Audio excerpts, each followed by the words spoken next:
So, you should retire. Everyone, Elon Musk. We were, Bond is opening today. It's my favorite movie, so I felt like I had to do something like that. Anyway, how you doing? Good, how are you? Good. What's the mood of Elon today? The mood? It could be anything. I feel good. Do you? Yeah. All right, we have a lot to talk about. Great. Where do you want to start? Anywhere you'd like to start. All right, China. Cryptocurrency, what they're doing. That's my safe word, by the way. Okay, good.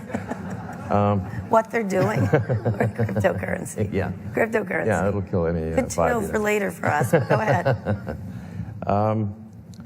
Cryptocurrency in China. Yes, what they're doing around Bitcoin, etc. And then I'd like to pivot to what the U.S. is going to do around regulation. Well, it would appear that they don't love cryptocurrency. It appears like that. Yeah, it's subtle, but you're hinting in that direction. I can't speak to exactly why they don't like it that much, but people can speculate for various reasons. China, by the way, is having some significant electricity generation issues. Yeah. So, actually, I think part of it may actually be due to electricity shortages in many parts of China. So, a lot of South China right now is having random power outages because the power demand is higher than expected. Crypto mining might be playing a role in that. I'm not sure. This is further than that. It is further than that. Well, I suppose cryptocurrency is fundamentally aimed at reducing the power of a centralized government. Yes, it is. And that they don't like that. Okay. That's my guess. Okay. So what do you think is going to happen? Because this I mean, maybe the audience has other the ideas. shares went up. It didn't matter after they announced this. They went down and they went up. You can change the shares of cryptocurrency more than China can. Yeah. Is that a good thing? If it goes up, I suppose it is. I mean, I think there's an always long-term role for crypto, really people should think of any kind of money system, whether it's a store of value or currency, as really a form of information. If you apply information theory to money, whether it's cryptocurrency or some other form, and view it in terms of how good is it at sort of bandwidth, latency, jitter, dropping packets, which is, you could say like fraud is like losing packets or something on the network,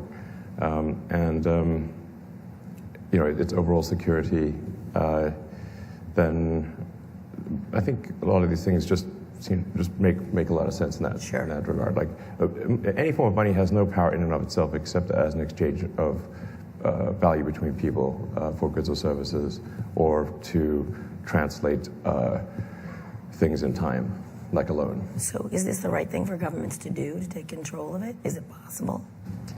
It is not possible to, I think, destroy crypto, but it is possible for governments to slow down its advancement.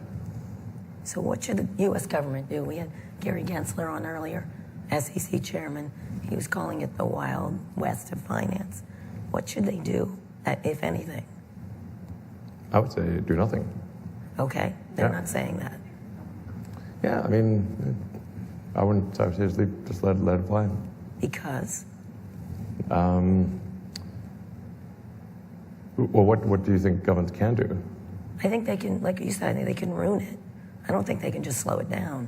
I think they can stop it. I don't think they can control it. And therefore, they may want to stop it.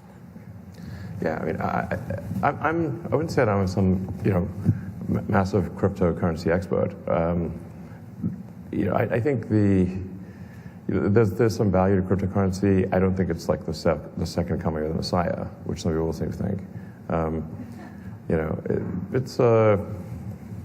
It will hopefully reduce the error and latency in the money system, the legacy money systems, and reduce the, governments have a habit of editing the money database, which is like probably some ancient mainframe somewhere in Virginia running COBOL, FY. It's kind of bleak to think about that. When governments can't keep their hand out of the cookie jar and edit the money database, there's probably some value to that.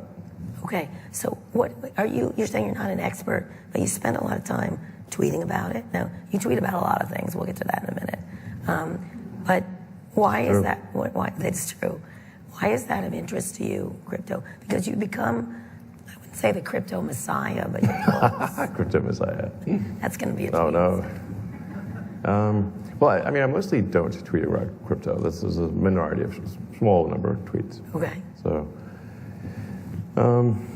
I do know a lot about the money system and payments and how it actually works, as opposed to, say, how economists think it works. On a practical basis, just how money's just basically the monetary system is a series of heterogeneous databases that are not real time, with the exception of PayPal and a few others, and to reconcile on a batch basis. That may take anywhere from 24 hours to several days, so it's slow. That's just a lot of latency and jitter, and the ACH system has basically no security. And this has just been it was that way when PayPal started in '99, and it's still that way 22 years later. So it needs reform. Yeah, exactly. So I want to move on to when China. I want to stick with China for a second. You're operating there, selling there. What do you make of what they're doing to the tech entrepreneurs there, the tech moguls?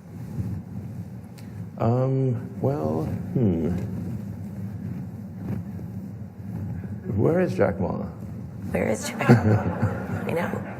Do you know? No, I was curious. You have some means to find out, I'm guessing. Maybe. I don't know. I think there are some changes afoot in China. I think part of this may be actually COVID related, in the sense that it's been quite difficult to have in-person meetings in China, and China really runs, the whole system is set up to run on the basis of in-person meetings. And the absence of these meetings for the past 18 months, I think, has probably led to things being worse than they would be if there were more in-person meetings. Okay. So I think as COVID lifts and the in-person meetings return, I think I think probably there will be an increase in the sort of trust level, and I think things will probably start heading in a more positive direction. The trust level between tech and the government. Yeah, both internally within China and with respect to people from the U.S. and other countries going and visiting and meeting with officials in the Chinese government. It's just China is very much set up to work with in-person meetings, and so COVID, I think, has impeded that.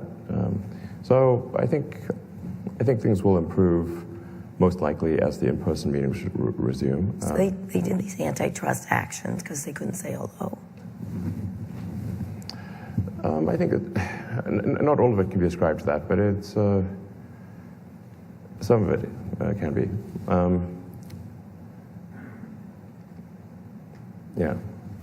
We'll see. I suspect things will improve next year because of just more interaction. Are you nervous about what you're doing there? It's a big market for you. You operate there. Yeah, we've got a big factory in Shanghai, which is doing very well. The Tesla China team is doing great work, and we do well with selling in the Chinese market, as well as producing cars for China and for export to Europe. So overall, things are going pretty well, frankly. You're not worried about U.S.-China relations? I don't. It's not. No, not especially right now. Not especially. All right. So let's talk about space. You had a recent space. You sent up a bunch of civilians into space. You did not send yourself up. No, I've not sent myself up. I suppose I will at some point. But my goal is not to send myself up. My goal is to open up space for humanity and ultimately set us on a path to becoming a spacefaring civilization and a multi-planet species. Yes. So you don't want to go up yourself? It's neither here nor there. I will go at some point. What do you think of the other efforts to go to suborbital? Suborbital is a step in the direction of orbit, but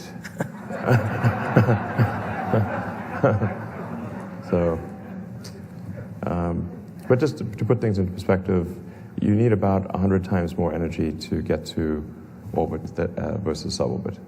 And then to get back from orbit, you need to burn off that energy. So you need a heavy-duty heat shield because you're coming in like a meteor. Yes. So like orbit is roughly 2 orders of magnitude more difficult than suborbit. But it's still, good to do something in space. What did you think watching those, both Richard Branson and Jeff Bezos doing that? I thought it was cool that they're spending money on the advancement of space. I think humanity wants to be, should want to be a spacefaring civilization and out there among the stars. And we really want, all these things that we see in science fiction movies and books, we want those to be real one day, not always fiction. Right. So I think it's good that people are spending their money advancing space technology. So last time we talked, we didn't talk a lot about space. We talked about a whole bunch. We talked about meat flaps, which was Elon's word for speaking. We're flapping our... Yeah, slow tonal wheezing. Yes, that's right. When I sound like it right now. That's what we sound like to a computer. Right. Like whale sound, slow down. Yeah. So we didn't talk about space. So let's talk a little bit about where you think you've advanced with what you're doing, because I think you're probably the most fast forward of all these efforts. Yeah, so with respect to SpaceX, let's see. There's two, besides orbital human spaceflight and providing transport for NASA of astronauts and cargo to and from the space station, which we've been doing for a while now, over a decade. We have something called Starlink, which is a global internet system, and this is, I think, going to have some profound positive effects on the world because Starlink is really designed to serve the least served. You have 1,300 satellites up right now, is that correct? 1,500. And you want to put 30,000. Yeah. We'll get to space pollution in a minute, but explain what were the reasons for it. Yeah, so in order to provide high bandwidth, low latency connectivity to a large number of people, you need a lot of satellites, and they need to be at low Earth orbit so that latency is low. The problem with satellites that are at geostationary orbit is that they are around 36,000 kilometers, whereas we are at 550 kilometers. So gigantic difference in latency. For the Starlink system, you could play like a competitive video game that's latency dependent and still be able to play it with Starlink. It's like browsing a terrestrial system, essentially. But Starlink is really, just to be clear, not a threat to 5G or terrestrial fiber or anything like that. But it's very well suited to low to medium density regions of the Earth, places where it is too expensive to trench fiber or put 5G cellular base stations, and so it's really a good. It kind of takes care of the people that just didn't get internet, or either the internet's too slow or too expensive, or they just don't have it at all. It's very well suited, a space-based system for serving like the least served, maybe 5% or something like that. How big a part of your space business is it, from your perspective? I mean, I think it's quite significant in that the launch side of things, just launching other people's satellites and serving the space station, probably tops out around $3 or $4 billion a year of revenue, whereas if we can get to say 3% of global internet traffic, then that's roughly $1 trillion a year business. Then we can increase our revenue by an order of magnitude to more like 30 billion or something like that, and then we can use the proceeds from that to develop the rocket technology necessary to get humanity to Mars and to the Moon and elsewhere in the solar system. So so I think Starlink is good in and of itself for providing, like I said, providing internet access to the least served in the world. I think it's a fundamentally good thing in that respect, and also offering a little bit of competition in the cities. Although Starlink can really maybe serve less than 5% of people in a city. It's just because of the way the spot beams from space are very big. So anyway, it's a very nice complement and a necessary complement to 5G and fiber. And like I said, it'll provide a revenue stream for us to develop our next generation rocket, which is Starship. With Starship, we're trying to achieve a fundamental breakthrough that is the holy grail of rocketry. That is to have a fully reusable orbital rocket. This is extremely fundamental. With Falcon 9, we have a mostly reusable rocket. Which you recently proved it landed, correct? We've been landing for quite a while now, but so we in fact, a number of our boosters are on their 10th reflight. So we've shown that reusing the boost stage can be done, and that it is economically sensible to do so. What's the difference in price between Falcon 9 and competitors? In using a reusable rocket? Oh yeah, sure. It's really gigantic.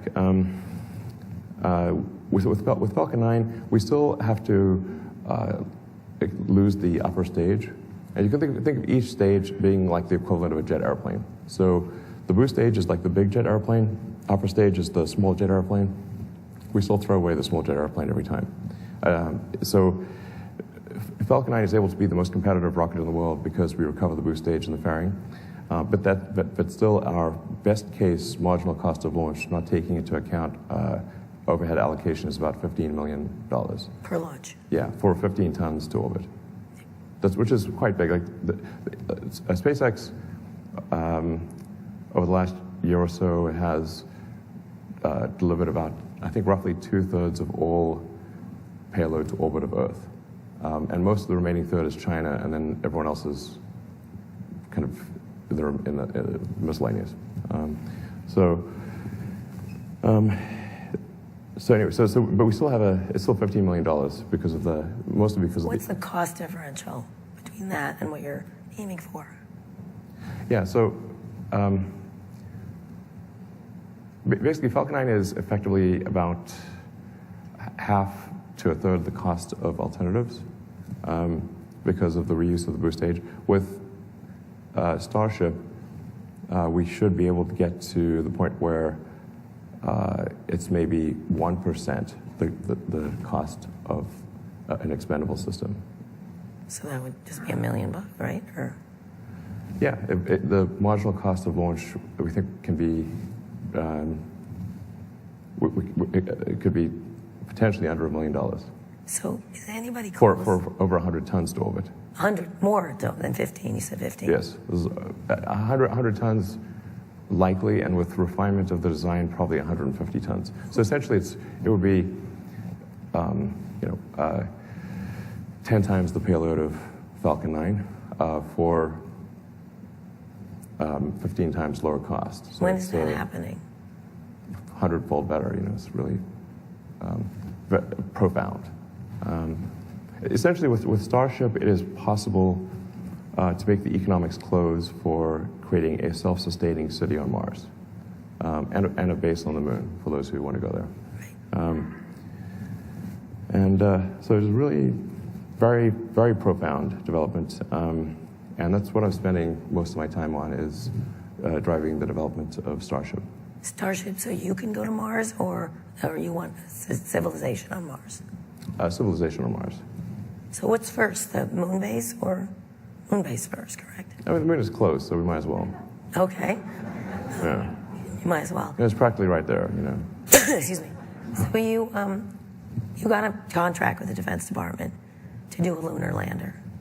From NASA. From NASA, which is being disputed by Jeff Bezos. Yes. How do you feel about that? Well, I think I've expressed my thoughts on that front. I think he should put more of his energy into getting to orbit than lawsuits. You cannot sue your way to the moon. Okay. No matter how good your lawyers are. Yeah. So why isn't he doing that? I don't know. I also like to make fun of his rocket. Y'all make fun of each other's rockets. I think it does have, it could be a different shape, potentially. You know. Could you explain from a technological point of view why it's that shape? Well, if you are only going to doing suborbital, then your rocket can be sort of shorter, yes.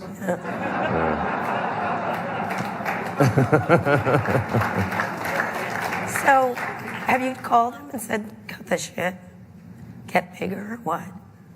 I have encouraged him to emphasize getting to orbit, yes. Do you talk to him? Not verbally. Not verbally? What is it, mind meld or no, what? Just, Tweet at him. Yeah, tweet at him. Yeah, exactly. Subtweet, if you will. So, what subtweet? You do subtweet him. So what are you going to do with the lunar lander, and how do you get the moon base there? Yeah, so Starship is designed essentially as a general purpose transport system to anywhere in the solar system because it is a propulsive lander. And with a propulsive lander, you can land anywhere that's got a solid surface. And it's also designed for orbital refilling. So you can get the Starship to orbit and then send tanker flights to refill it so that it has tremendous delta velocity. Basically, it can go very far from Earth orbit because you can refill propellant. The moon base is important because? Well, I think the moon base, certainly there's like a lot we could learn scientifically if we had a proper laboratory on the moon about the nature of the universe and, where we all came from and the early history of Earth and that kind of thing. Yeah, we have a science station in Antarctica, and we're still learning a lot from, our activities in Antarctica, and I think we could learn even more on the moon. So there's a lot of value, I think, to having and I think it'd be just freaking cool. I mean, come on. It's like, we got to, humanity, you got to represent here for humanity. Just have a base on the moon. I think everyone would be like, yeah, hell yeah, we got a base on the moon. That's cool. Yeah. For tourism? What do you think? No, so the science. I think like a lot could be learned if you've got a sort of a science station on the moon, like we've got a science station in Antarctica and many other places. I think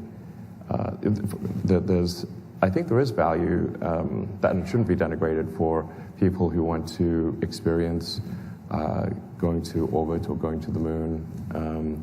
When they do so, I think to some degree vicariously we all go with them.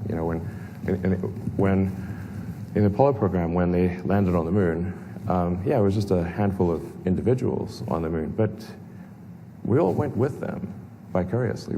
Humanity went with them. Like if you did a poll of people on Earth and said, "Tell me, what do you think is humanity's greatest achievement of maybe ever?" It's like landing on the moon. And that's inspiring, I think, to kids everywhere. So you just sent up 4 civilians. Is that space tourism you're doing? And by the way, you have to be kind of rich to do it. Like from what I understand, I cannot afford to go to the moon, for example. Yeah, I mean, I think it's got a bit more gravitas than, metaphorically, figuratively, and literally, more gravitas than simply tourism. It's not like going to Disneyland. It's like it's more profound than that. So sometimes people use tourism in a sort of a negative way, but I think especially with the inspiration flight, I think they really, I mean they filmed the whole thing in real time. They shared their experiences with the world. It was a really cool group of people. I recommend watching the Netflix show Countdown. Mark Benioff talked about it. It's awesome. I didn't have anything to do with it, and the production value on the Netflix Countdown documentary is amazing, and you learn about the backstory of the people, and it's actually super. Tourism. You don't like this is for science and for saving humanity, presumably. Yeah, I think tourism. I think that there's an element of tourism to it, but I think there's also the technology is expensive at first. You can't just, when you're trying to develop brand new technology, it doesn't instantly become cheap and affordable. I mean, think of like cell phones, and the early cell phones were really expensive and sucked. Yeah. Frankly, like you think of like Wall Street One, where he's walking down the beach with the shoebox size cell phone on it, talking to this. And so just like really expensive, and the tech wasn't that great. But if some number of people didn't pay for the expensive cell phones, there would not be the inexpensive cell phones that everyone can afford. So we should thank billionaires for going into space. I mean, it doesn't have to be top of your thank you list, but I mean, it's not. I'm just saying that when there's new technology, it is necessarily expensive until you can refine the design and you can scale things up, and then you can make it more affordable. There's a common misconception that there's some new technology, especially if it's a physical object, that you can just suddenly make it cheap and available, but you have to have many design iterations, and you got to scale up the production and get economies of scale. Like we had this argument against Tesla for a long time, because people would say like, well, why are you building this Tesla Roadster back in the day? It's basically, it's an expensive toy sports car for rich people. And we're like, yes, it is. But there's no way we could build an affordable electric car as our first car. We just didn't have the capital, we didn't have the experience, and we needed to go through several technology iterations in order to get to something like the Model 3. Right. I actually wrote a blog about this because I knew people would be like, why are you making sports cars for rich people, as though we thought there was somehow a shortage of sports cars for rich people. We're obviously not. But you just gotta figure out the technology. You gotta go through multiple design. Like how do you make something mass market and affordable? Many design iterations, many different versions of the technology. A lot of hard work, and then you've got to scale up the production rate so you get economies of scale. And those two things are what make any given technology available to the public. And basically, every technology that we take for granted today has gone through that So the idea evolution. of getting to Mars will be affordable someday? Yes, absolutely. It has to be. In order for Mars to be a self-sustaining civilization, it has to be affordable. When you say that, Enough people need to go, Why do you want people to go when you just keep saying that? Because you're worried about this planet? Or you're just betting the odds are we'll either blow it up or it'll be the day after tomorrow movie? No, I think it's really, if you sort of look, just sort of stand back, if we just step away from our sort of internecine squabbles and say, let's look at the big picture here. What set of actions can we take that maximize the probability that the future is going to be good for civilization and for consciousness? And I think we should regard consciousness on Earth as delicate, not just fragile. What sort of actions can we do to ensure that it continues and that the scope and scale of consciousness expands? And I'm in favor of expansion because, if we want to understand what the universe is about and what's the meaning of life, and we need to get out there and find out. And the more we expand the scope and scale of consciousness, the better we will be able to understand what questions to ask about the answer that is the universe. So when you get a lot of criticism, say, about Starlink, space pollution, you see a lot of stories about space pollution. Why is Elon putting so many astronomers get mad at you? Or with the rockets, so that you have these big defense contracts that you're doing, correct? First time someone's broken into the area. How do you meet those criticisms? This is just small potatoes? Well, first of all, with respect to the astronomers, we are in constant dialogue with the leading astronomers of the world, and taking great pains to ensure that our satellites do not interfere with their telescopes. And I believe at this point they are satisfied that they will not. Like I said, we're taking great pains to ensure that the satellites do not reflect or otherwise interfere with the telescopes, including the most sensitive telescopes. So,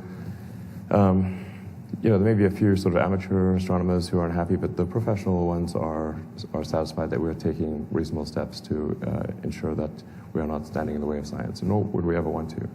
And we're also looking at launching some new telescopes using Starship, because Starship's a much bigger vehicle. We can launch satellites that have 10 times the resolution of the Hubble, which would be great for science.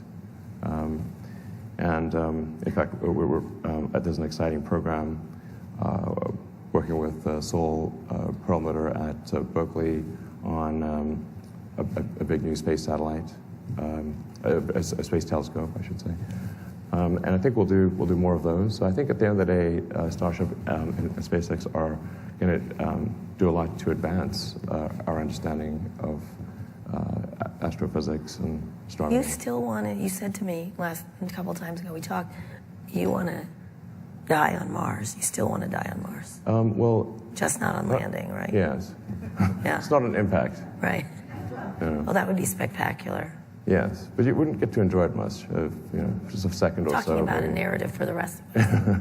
Yeah, no, I was just asked, do you want to die on Mars? And I was like, well, I suppose if you're going to pick Earth or Mars, and it'd be cool to be born on Earth and die on Mars. I'm not like trying to make a beeline to Mars and just dive or something. It's just that you got to pick one. You're going to die somewhere. Sure, Mars. I've interviewed a lot of astro. I guess they're biologists. They're worried about. Essentially, they said you have to be under the Earth, a couple hundred feet. No. You get short. Definitely not a couple. Not a couple hundred. Feet, you just need. First of all, half the time you're shielded by Mars itself. That's half the radiation is just the planet shielding you, and then you want to maybe have 3 feet of dirt-ish on the roof, or just kind of a thick roof. It'll be fine. So you're not worried about becoming shorter and stupider by moving to Mars?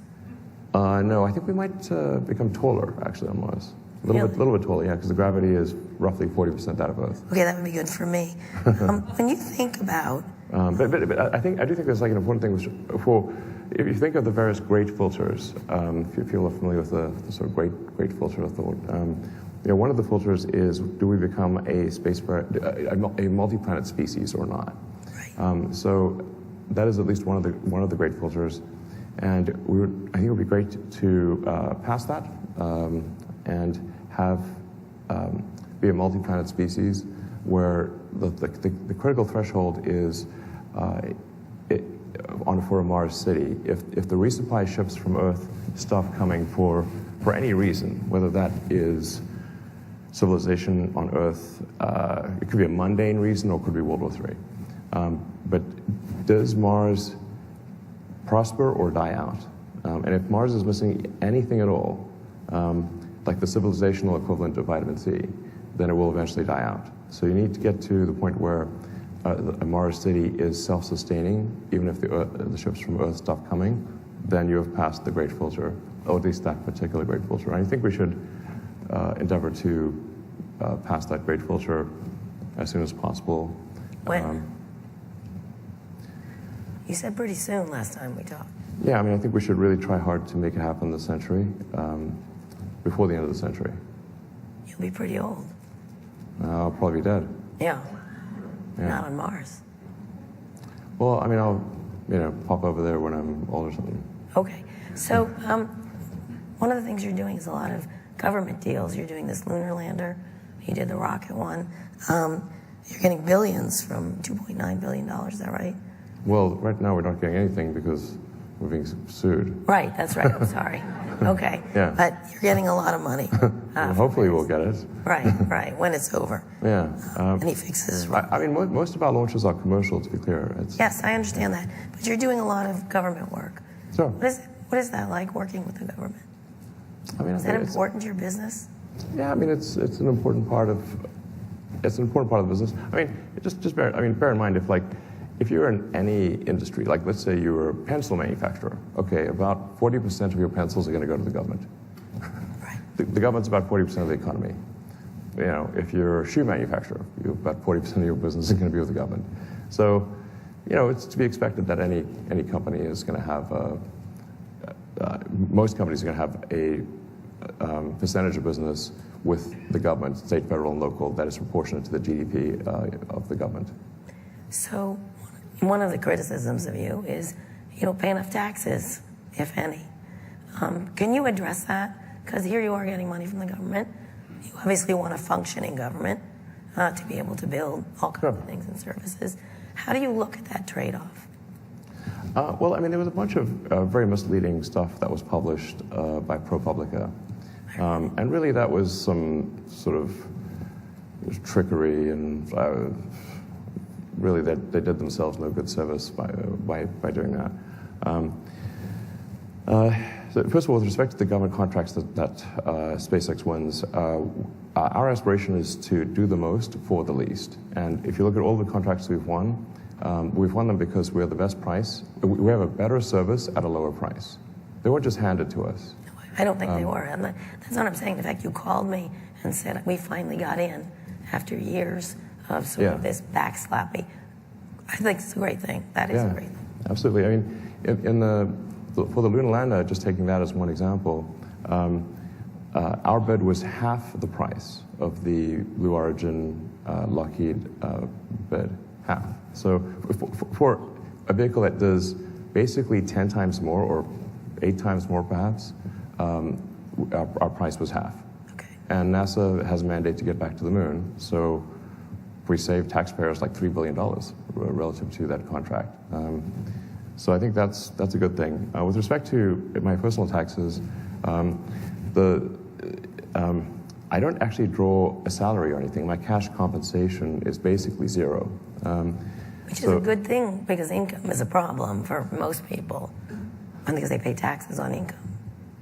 That was the whole point of the story, I think. Yeah. So I do have stock options that vest, and so in the years that I basically with Tesla and SpaceX, I just have not really bothered to sort of take money off the table, which is most people do. They sell some of their stock and they take money off the table. And for me, I just said, my money will be the sort of, it was the first in and it'll be the last out. The success of SpaceX and Tesla was far from assured, and there are many times when it looked like the companies would, and they skirted bankruptcy many times, but I never tried to take money off the table. And now this is trying to be turned around and made into a bad thing, and that's messed up. But when my stock options, just before my stock options expire, then I am forced to exercise, and my top marginal tax rate is 53%. So I don't think that's particularly low, and it's going to go up next year. It's probably 57% or something. When you sell. Yes, and I have a bunch of options that are expiring early next year, so a huge block of options will sell in Q4, because I have to, or they'll expire. And my top marginal tax rate is 53%. So you eventually will pay a lot of taxes. Massive, yeah. I mean, basically, majority of what I sell will be taxed. I don't think it was alleging illegality. It's that wealthy people got to borrow against their stock. Yes, they were saying that like somehow borrowing is a trick to get away from paying taxes, but it's important to bear in mind that we've had a very long expansion in the economy, maybe the longest ever, and borrowing against stock is all sort of fun and games until you have a recession and you get the margin calls, and then you go to zero, which happens basically every time there's a recession. Right. Stocks don't always go up; they go down. Yours seems to. Most stocks have gone up, including some questionable stocks, frankly. Are you talking about yourself? I'm sorry. I think. Are you surprised by how much it's gone up and how wealthy you've become?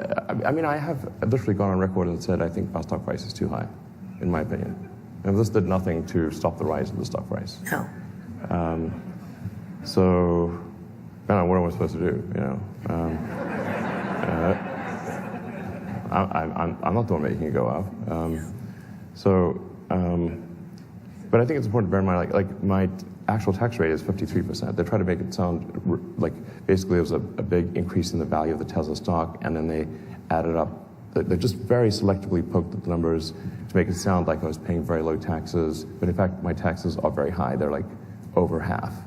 When you pay them, when you will pay. Yes, and a huge amount will be paid in the next 3 months because of expiring options. And there was like 1 year where I think my taxes were basically zero. And the reason for that was because I'd overpaid taxes the year before. And I forgot to mention that. You didn't call them back. I gotta call them back. They have no interest in the truth. Oh, okay, all right. Let me ask you a question. Twitter. Let's finish with Twitter and then let's get to questions from the audience.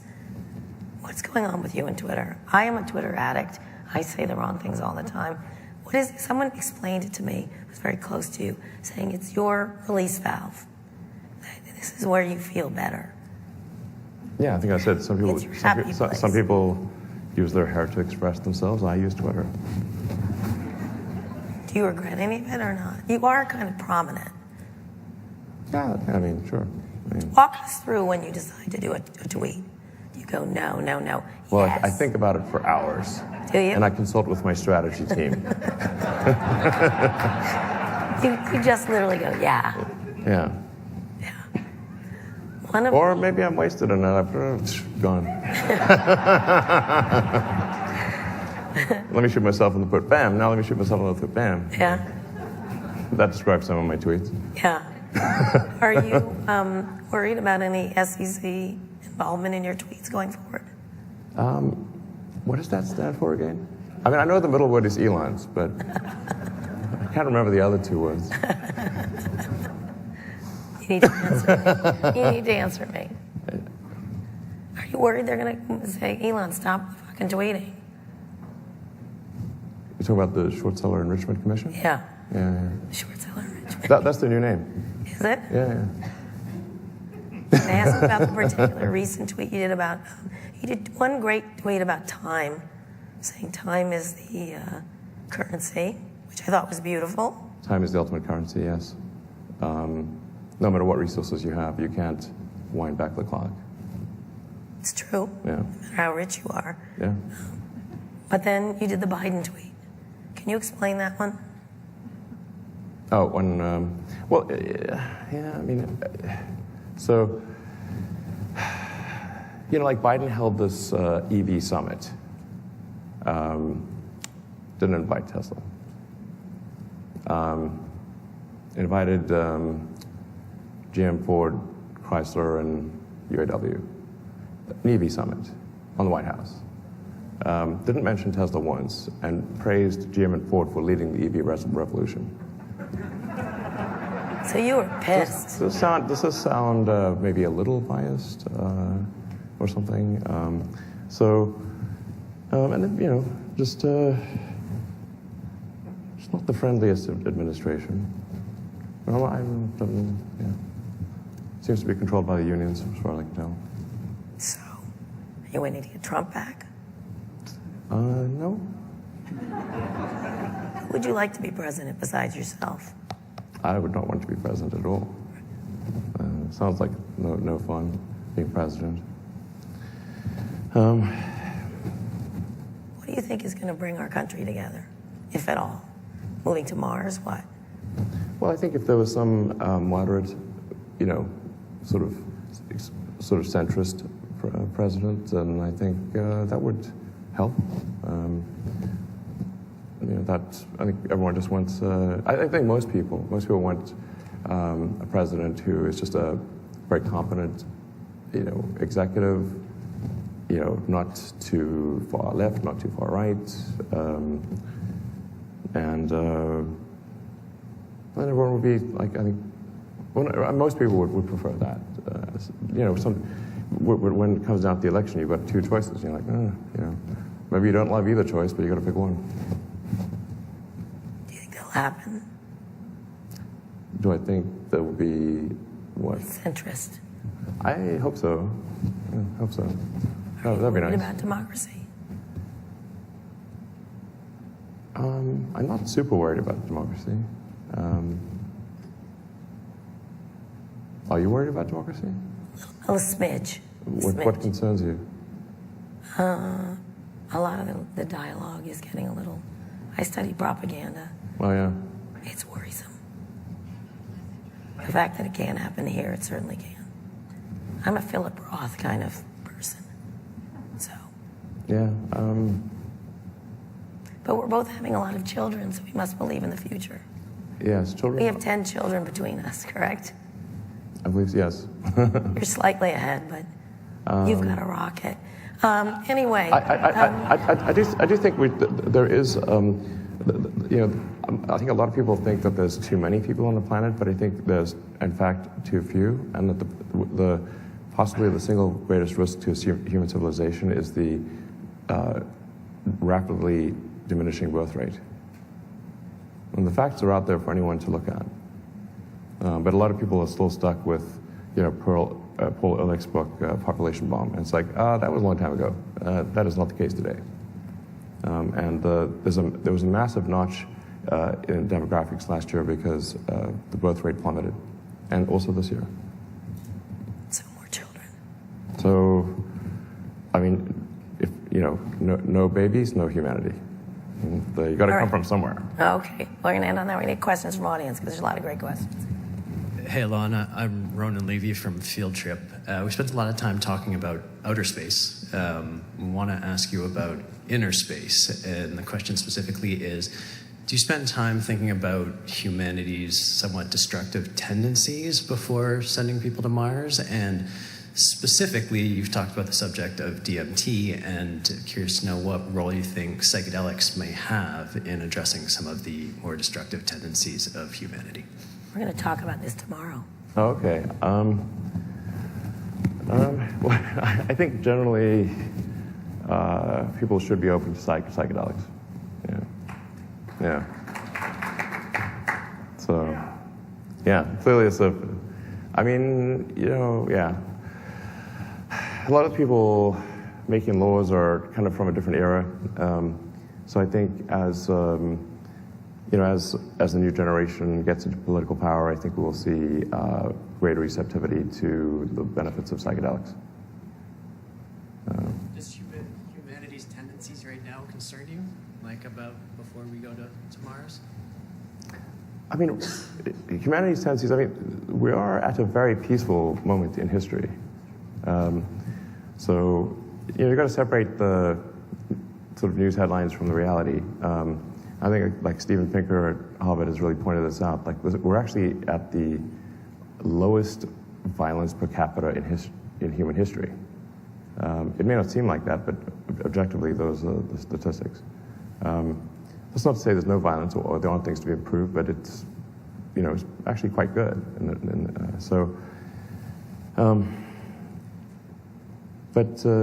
Just like I said, big picture-wise, I think we want to take the set of actions that maximize the probability that the future is good, and that civilization continues, and that the sort of this small candle of consciousness in the void that is humanity continues and the candle does not go out. Okay, next up here. Hello, my name is Lena. I'm a student at the University of Chicago, and I also have a podcast called Kinda Sorta Brown. So my question centers a little bit what you talked about concerning that, you're building this world for not enough people yet, but the people that now are here.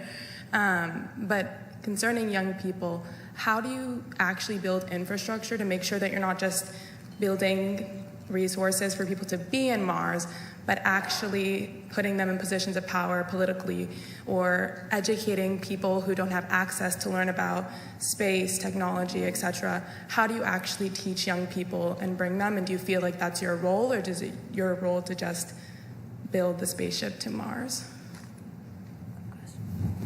Well, our primary goal is to create the technology necessary to get people to Mars, in the absence of which, it's somewhat academic. So we don't want to get too distracted from our primary mission of we got to make it at least possible to go to Mars, and we want to do so as soon as possible, and make access to Mars as widely available as possible, as affordable as possible, so that if somebody wants to go, they can. So that's our primary mission. I mean, there are many good causes in the world, but we got to be careful that we do not try to take on too many. I mean, there are many noble missions, but we have to pick our battles and say, okay, let's just make sure we get this done, and because nobody else is doing it. And I mean, if SpaceX doesn't do it, I'm not sure how it will happen. I think this is at least right now, SpaceX is the only hope.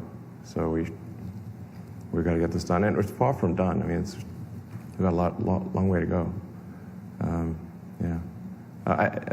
Starlink, in terms of providing internet connectivity to people that really don't have it, or it's very expensive, I think will be helpful in empowering a lot of people who are disempowered today. So I think that's a good thing too. Right, next. Hi, Techno King. How do you respond to allegations? You call him that, Techno King? Yeah. Okay. That is my formal title. I filed that with the SEC. Got to be respectful, Kara. Yeah. Right. Okay. How do you respond to allegations that you're a living cybergenetic organism sent from the future to save us? And secondly, I can neither confirm nor deny that. He's good. And secondly, what do you think the probability is that general purpose blockchains that have greater utility will eclipse the value of like a finished product in Bitcoin? I'm not sure how to answer that last one. I think just generally public ledger stuff is good because I'm a fan of open source and just sunlight being a great disinfectant, and the less things occur in the dark, the better. It's sort of a cryptic. Basically, I mean, blockchains are it's a cryptographic ledger, an open, So I think that there's probably a lot of good things that can be done with that. So. The first question. I said I could neither confirm nor deny. Okay. Right here. Hey, Elon. Alex Heath with The Verge. The question's on the self-driving beta you guys are rolling out. Yeah. Curious why you're encouraging people to not share videos, making them sign NDAs. Just be curious to hear. No, I mean, there's a lot of videos being shared. But the NDAs. Pardon me? The NDAs for the full self-driving beta? I don't know. People don't seem to listen to the NDA. I mean, I'm not sure there's... I don't know why there's an NDA. We probably don't need it. And people just are ignoring it anyway, so I'm not sure it matters. All right. So I'm going to ignore this. I'm going to keep getting questions. Let's do two. Hi, Elon. Zia Yusuf from BCG. Could you talk a little bit about AI and robotics? And you've expressed concerns in the past, but building some as well. What do you see as the issues that we do have to solve on that front? Well, I've said for a long time, I think AI safety is a really big deal. And we should have some regulatory agency that is overseeing AI safety. But there is not yet currently any such thing. And just generally any kind of regulatory agency done by the government will usually takes years to put in place.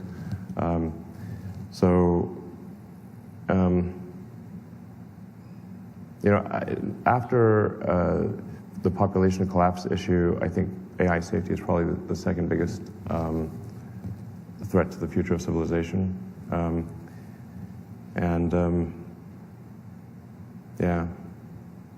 Like I said, I'm not quite sure what to do with it. Tesla is arguably the world's biggest robot maker because we have basically semi-autonomous cars that will ultimately be fully autonomous. And we are building a humanoid robot that will be basically like the car but with legs. And I kind of held off on doing that for a while because I certainly don't want to hasten the AI apocalypse. But clearly, if you look at Boston Dynamics and like those humanoid robots are going to happen. So they're either going to happen with or without Tesla. So it's like Tesla got a lot more ability to ensure robotics safety and AI, and I'll try my best to do that. What would you do to... No, we can't do more, sorry. We got to quick. First, thanks for making the first car I ever loved. I love the great. car. My wife insisted I ask this question if I got here. We also have way too many children. That's probably great. If there's any chance that you could put a roof rack on the X, that's what she's looking for. We need a roof rack on the X. If you could figure that out, that's almost more important than going to Mars. We have not figured that out. It's tricky because we have the fancy doors. They're awesome. The doors are awesome, but if you have a roof rack, it's like, how do you stop the doors from smashing on? I heard you were smart. Yeah. Thank you. Now, the Model Y has a roof rack, though. It's not big enough for all the kids. Really? It seats 7. Not normal kids. Okay. What do you have, separate cars for your children? Elon, thanks for It does have a tow hitch. You can tow your stuff. Those are the last two questions. Elon, thanks for the Plaid. It's a great car. As we're all, waiting for full self-driving. Plaid's awesome. Really, it's awesome. We might have to argue a bit about the yoke, but we're getting accustomed to it. It's a great car. It's like something different, and it's different, and people sometimes don't like the different thing. But how much did your kids push you on the yoke? Great. Was it your kids? Blame me my for the kids yoke. love the It's yoke, my fault. so that works for them. Anyway, really quick. Look, we're living in this in-between time between we drive our cars ourselves and the cars drive themselves. They're semi-autonomous. For those of us in the industry, those of us who understand something about technology, about machine learning, I actually like it. It's pretty easy. It fixes my mistakes. I fix its mistakes. A lot in the press, though, about, and Google's position certainly, is this is like the worst place to be, right? Because people are going to get checked out and the cars are going to drive themselves into. What do you think about the ML human hybrids that we're kind of, embracing right now? How long are we going to have these crossover periods? I know you believe FSD is around the corner. Do you think this is really a problem, or are we going to teach people to deal with ML? Well, the transition period to new technology is always a little bumpy. Fair enough. But I think we published the safety stats, like basically miles driven on autopilot and miles driven manually, and it's an order of magnitude different. So, like, people can say, "Oh, well, you're playing with the statistics." I'm like, listen, we're just saying miles driven on autopilot, miles not driven on autopilot, and there's a factor of 10 difference. So, even if we were, we're not fiddling with the statistics, that's just, this is not subtle, is what I'm saying. It's not subtle.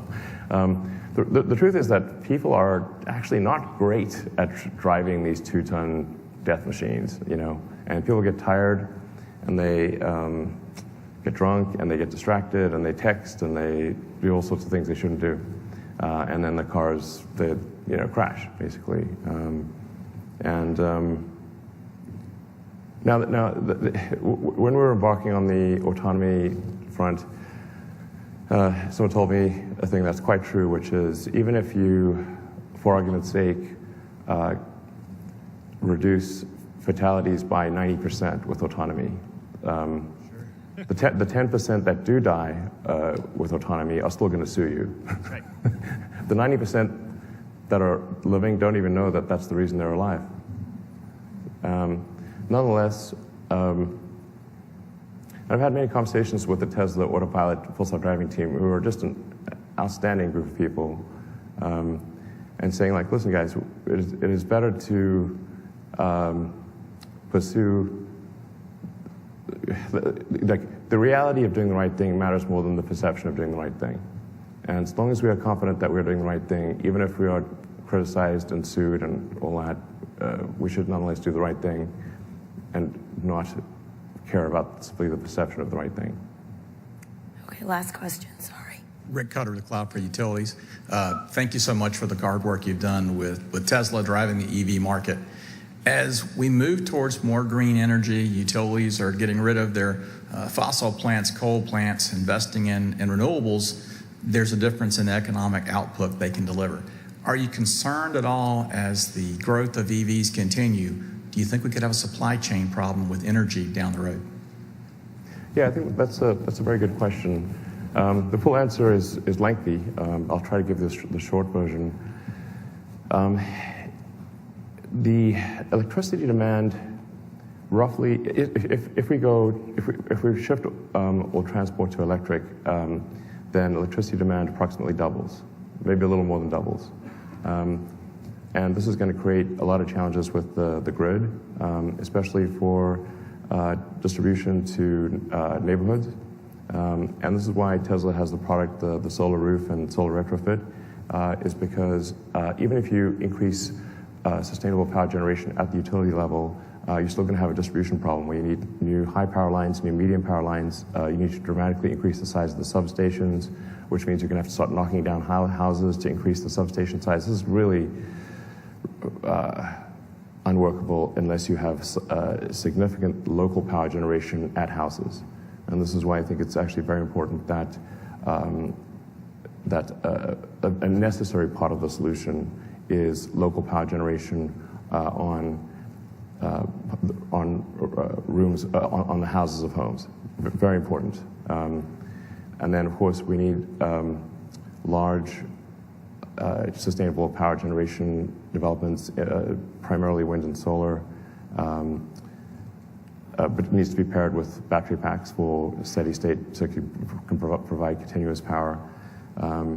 And a lot of good things are happening in this regard. The growth of solar in the last several years has been incredible. I think it's like a 40% compound annual growth rate in solar, and also a big growth in wind.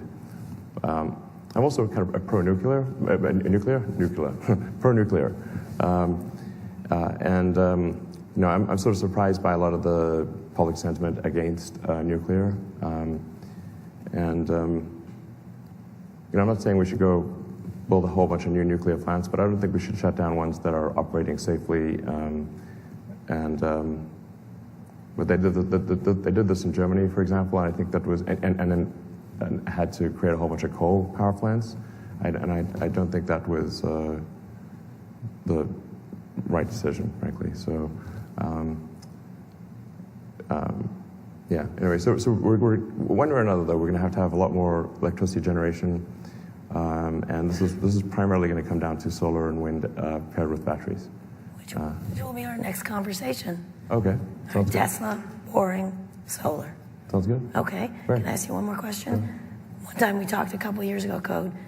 You said we were in a simulation. This past couple of years has seemed truly fucked up. Yeah. It feels like a bunch of teenagers from the future are just really smoking a lot of dope and fucking with us. Are we in a simulation? I mean, my heart says no, and my brain says yes. Elon Musk.